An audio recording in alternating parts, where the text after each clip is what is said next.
Welcome everyone. One of my very first videos was on a swirl motor in a Sprinter van. So some people liked it, some were like, we can't see what you're doing or how you're doing it step by step. Well, most of my videos aren't step by step, but I had a little time and I had this one come in to the house, so I figured I would try to redo a video and do it live on the truck. I'm going to give you firsthand that please apologize for my cursing. Mostly that's the reason why I never done one live. But so first off, you need your new swirl motor. Here's the old one. So typically what gets these is the fuel filter leaking down on them. As you can see, this one has no, it's supposed to pull back into place, spring loaded. See, just like that. That's a good one. So get your old one out, and no, I'm not going to show how you do it, but the easiest way to do it is to break your little ball clips and be very gentle, because you can break the linkages that are plastic on the intakes as well, so be very careful.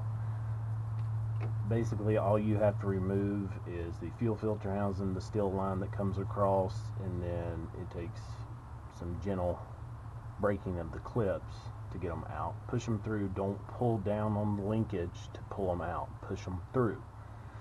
Once you get that, get your old one out, pitch it to the side, get your new little ball clips here, and if you can see, find the smallest drill bit possible. Drill a hole in them, but you need to drill it right here. Why? Because when you close this, you're going to put your fishing line through here. So when you close this, what will happen is when you pull up on your fishing line, it will help pull these tabs together to make it go in easier. So first step. And when you order these, don't be stupid. Order 4, because there's a chance that you will lose one, you will break one. Order 4. They're like $3.80. So get you some fishing line, and you don't need a roll this big. I fish, so this is why I have a big roll. You probably don't have to have 50-pound test. Probably 20 would be the most. 50 is what I had a lot of and didn't really use that much anymore. So run you some of this off.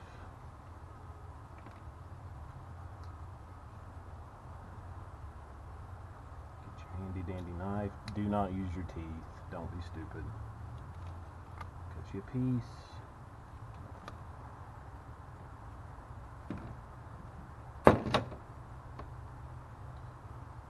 Take it and you're going to run it through the outside, just like so. Run it back through just like so.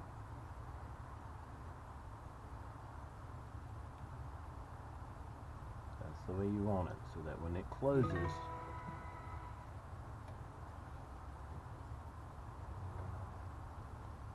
perfectly just like that in the center.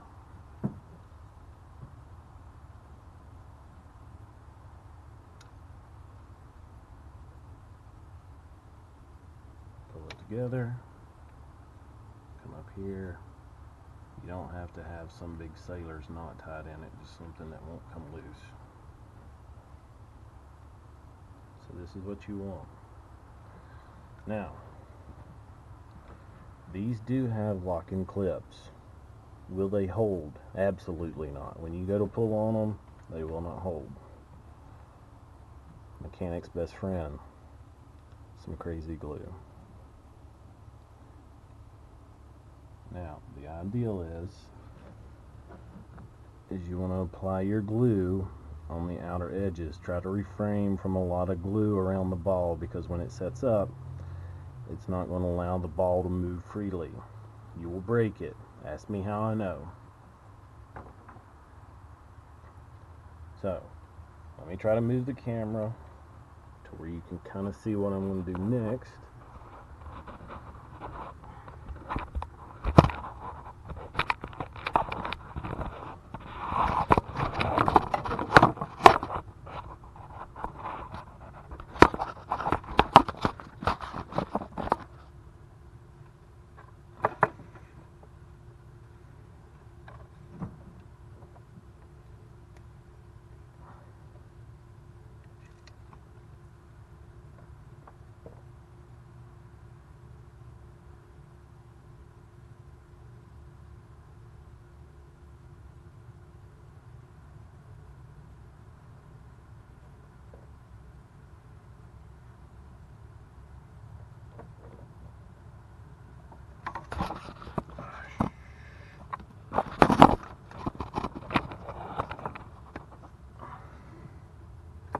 see what's happening here?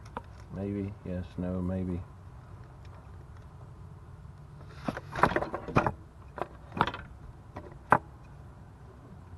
No, you cannot see.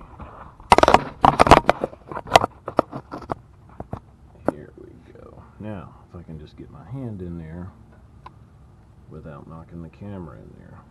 Keep in mind it does take patience to do this.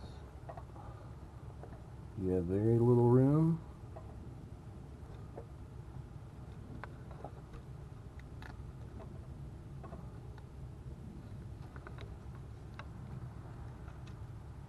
Give your glue time to set up.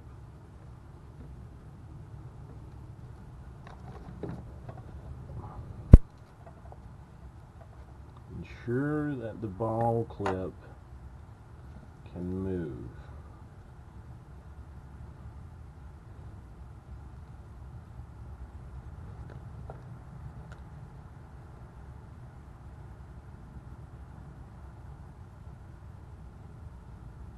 I do find it easier if you use the gel, super glue,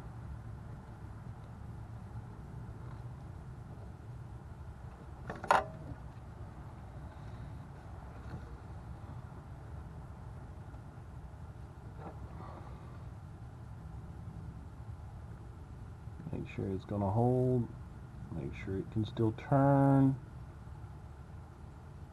because all the super glue is for is just to hold it until you get it pulled into place.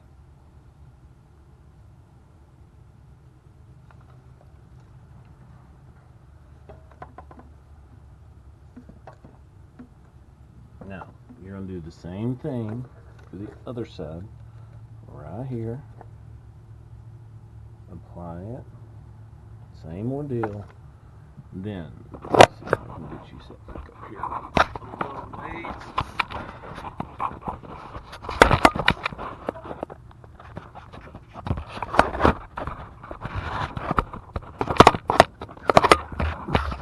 I'm doing the job.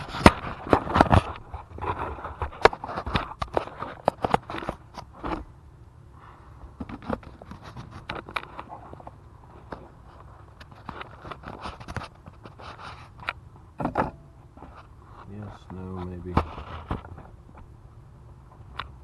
Alright. So, I'm not going to go through the whole process of you guys watching me set this in here, just because this is where most of the cursing comes in. But, ideally, what is going to happen is you're going to take your swirl motor. Do not screw this up. It can only go one way and work right.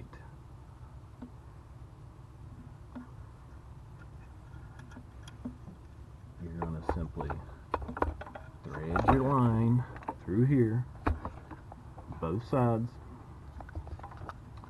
set your motor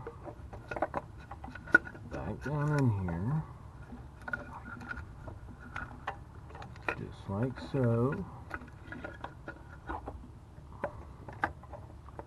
And then this is where the finesse comes in. You have to work that around into your little squares and pull up on it. This is as good as it gets for showing you everyone how to do this without pulling the turbo. Now, keep in mind when you get into your 2000 late 10s, early 11s, the turbo is easier to pull off than the 8s and 9s, just because it has the pipe in the back that you can separate. But with that in mind, if you're trying to save money and do this at home and not take it to a dealer who's going to get you for about $3 or $4 grand to do this little motor, you can do it like this. Because when you pull that turbo, you do need to replace the gaskets in it. If you don't, those gaskets, the new ones, come with little tangs that will hold them into place to make it easier to reinstall. And you're not supposed to reuse the old gasket. So, there's your swirl motor, live. This is how I do it. It works. Now, if you can all see all the oil down in there, that's not really from the oil cooler leaking, because you're not going to have oil on top of the oil cooler. All that oil is from right up here where the plenum comes together into the intakes. There's an O-ring and a gasket. What happens when the intake starts loading with oil, it will start leaking right there. Is it that big of a concern? Not really. Let it ride for a while. Anyways, thanks for watching, everybody. Tune in. Hopefully I'll do this on the same truck. I'll show you how to change the fan on the front without pulling the whole shroud out, and share where I have recently started getting my parts for at home. A nice place called Euro Parts in San Diego. Website's super easy and prices are very, very good. And as you can see, this is my replacement part from Euro Parts. It is a Mercedes part because it does have a Mercedes part number on it. Thanks for watching. Tune back in a little bit and I'll show you how to do the fan.